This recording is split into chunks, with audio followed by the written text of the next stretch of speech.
Naufragi è interamente incentrato sul personaggio di Maria, interpretato da Michaela Ramazzotti. Sei partito con già in mente lei per questo ruolo? Com'è nato tutto il progetto? Sì, mentre scrivevo avevo in mente Micaela, però più che altro era una speranza perché non ci conoscevamo e comunque è un'attrice che ha richieste importanti e frequenti, quindi insomma io non sapevo se questa mia idea e desiderio poi potesse essere realizzato. E invece poi ho conosciuto Micaela che ha deciso di prendere parte al progetto e quindi io ho precisato la scrittura su di lei, anche perché avendola conosciuta ho poi scoperto dei lati della sua personalità che prima non conoscevo e quindi diciamo il personaggio di Maria si è proprio cucito su Micaela. Nel film si vede questa dimensione del lutto un po' diversa dal solito, manca questo lato quasi voyeuristico che di solito si vede e alla fine dà anche quasi un segnale di speranza. Come hai lavorato su questo aspetto? Guarda, allora io appunto volevo raccontare Naufragi, cioè volevo fosse un film giocato sulla sottrazione, diciamo sul non detto in un certo senso, e quindi tutti gli eventi drammaturgicamente importanti e drammatici sono tutti giocati con l'assenza, quindi con passaggi temporali, vengono raccontati, diciamo, gli esiti che questi eventi hanno sul personaggio, ma non viene mai fatto vedere l'elemento tragico in sé. E questo, diciamo, era un po' quello che ho cercato di portare avanti nel film. Un altro aspetto del film sono questi luoghi che a vista si riconoscono, ma nella storia non viene mai specificato dove si trovano i personaggi. Perché questa scelta?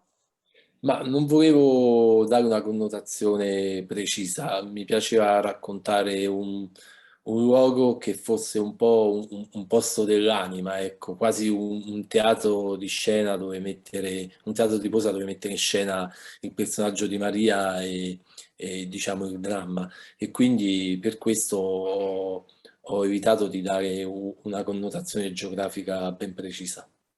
Naufragi esce finalmente in streaming. Lo scorso anno la lavorazione si è anche interrotta a causa della pandemia. Allora ti chiedo intanto cosa si prova a lasciarlo finalmente al pubblico e poi cosa si prova anche a uscire direttamente in streaming saltando la sala. Ecco, sono due aspetti molto legati fra di loro, perché da un lato mi rendo conto che il film sta uscendo e quindi che si completa un percorso lavorativo importante e finalizzato poi a questo. Dall'altro è come se questa uscita un po' ancora io non la riesco a concretizzare, perché mentre altre volte c'era il rapporto diretto con il pubblico, no? La sala, le presentazioni, adesso tutto questo manca e quindi sto un po' in un limbo di sospensione in cui ancora non riesco a rendermi conto di come saranno poi le cose. Questo è un aspetto eh, su cui la pandemia ha avuto un grande peso, insomma. Forse sarebbe successo poi ugualmente, perché le piattaforme stanno prendendo piede sempre di più, però forse sarebbe successo con un passaggio più graduale. Io personalmente questa cosa l'ho sofferta molto, anche perché diciamo che il film è stato deciso che uscisse sulle piattaforme e su Sky, è stato deciso quando i cinema erano ancora chiusi, capito? E quindi adesso ci siamo ritrovati a dover uscire, anche se i cinema sono aperti, a dover uscire in questo periodo, saltando per adesso la fase, diciamo, della saga, che però per me e per un film come Naufragi penso sia una tappa fondamentale. Proprio su questo aspetto c'è un dibattito che va avanti da mesi, il rapporto tra sala e streaming, chi temeva che il cinema non sarebbe riuscito a rialzarsi dopo la pandemia. Tu come lo vedi il futuro del cinema? Guarda, io voglio essere ottimista e penso che comunque il cinema debba vivere in quanto cinema. Il cinema è un linguaggio che presuppone anche uno spazio di decodifica e di lettura dove questo linguaggio poi deve essere affrontato e visto. E questo spazio, secondo me, è la sala cinematografica. Quindi io voglio sperare e sono convinto che i cinema resisteranno Certo sarà faticoso e magari ci sarà un momento di passaggio in cui gli spazi saranno minori, ma io spero che poi torni a essere diciamo il luogo principale deputato alla visione dei film. Ti chiedo invece quali sono i tuoi registi preferiti e se ce n'è qualcuno a cui ti ispiri in particolare.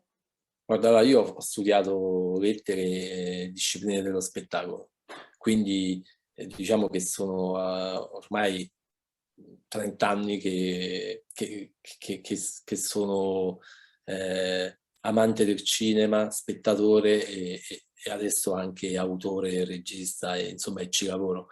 E in questo periodo i registi che mi hanno influenzato chiaramente sono stati tanti e sono cambiati con le fasi della mia vita, però mi sento un regista che per esempio ho amato molto è stato Tarkovsky, ho amato Antonioni, amo Kaurismäki, amo i fratelli Dardenne, amo Kusturica, quindi insomma diciamo che Cassavetes, infatti in Naufragi c'è anche una piccola citazione di una moglie, le scene dove Maria aspetta l'autobus in un certo senso sono un po' anche una citazione di Cassavetes, di Gina Lawrence, insomma ecco. Quindi ci sono più registi, questi che ti ho detto, Wong Kar-wai, comunque sono registi che amo.